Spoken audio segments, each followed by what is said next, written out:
Welcome to the Redefining Work newsletter. The theme of today's newsletter is podcasts, and there's a few reasons for that. Today I shared the debut episode of the new Redefining Work podcast. This is the 9th season of my podcast and the first season as Redefining Work. And if you missed the announcement at the end of last year, one of my intents with this shift is I will still focus largely on the field of HR and people operations. But when you look at what is influencing the world of work today, we play a big role in it, but it's not just us. And I wanted to zoom out a bit from the pure kind of HR and people perspective on the new world of work and include other business leaders and academics and analysts and others who are shaping and influencing this new world of work that we are building. So really excited for that shift and excited to kick it off with my friend Marcus Buckingham.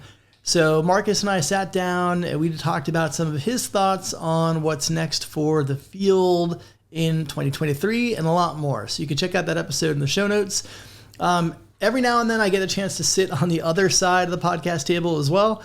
And last week, that happened twice. So I'm also including podcasts from the Modern People Leader podcast and Remotely's We Are One podcast. And again, it's fun for me to have a chance to sit and actually sit in the guest chair.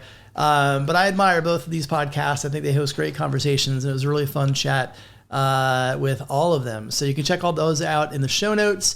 Other news this week, Deloitte just dropped their 2023 Human Capital Trends report. A lot of the things that you would expect that we've been talking about that we'll see more of this year from, AI in the workplace, skills-based focus, the evolving role of the workplace, and a lot more. So as Deloitte does, they went pretty deep on all of these areas, and so this is definitely a long read that's worth your time. And then also is included an interview in the HR Executive with Dean Carter.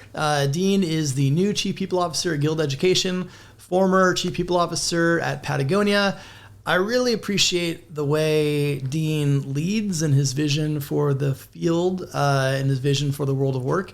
So I'm really excited to see what he builds at Guild Education. And I know he's going to be also focused on creating opportunities to lift and raise the kind of contemporary and peer set at the CPO and CHRO level. So more to come there, but this is a brief interview that just gives a little more of his insights into this world of work that we're building. That is a wrap for this week. Actually, one other update I want to share as well. If you are considering joining the upcoming Golf Cohort of the Amplify Academy, the deadline for registration is this Friday, January 20th. And in other news, you may have seen earlier this year that we launched a scholarship program that will begin with the upcoming Golf Cohort. We are deep in the review process now. We plan on making our selections later this week and likely announcing them, if not by the end of this week, then by early next week. So I'm really excited about this opportunity to create these developmental opportunities for underrepresented practitioners in the field. And we're going to share the selections and the process and methodology and everything transparently when that is complete. So that's a wrap for this week. Take care of yourselves, take care of each other, and I will see you next week.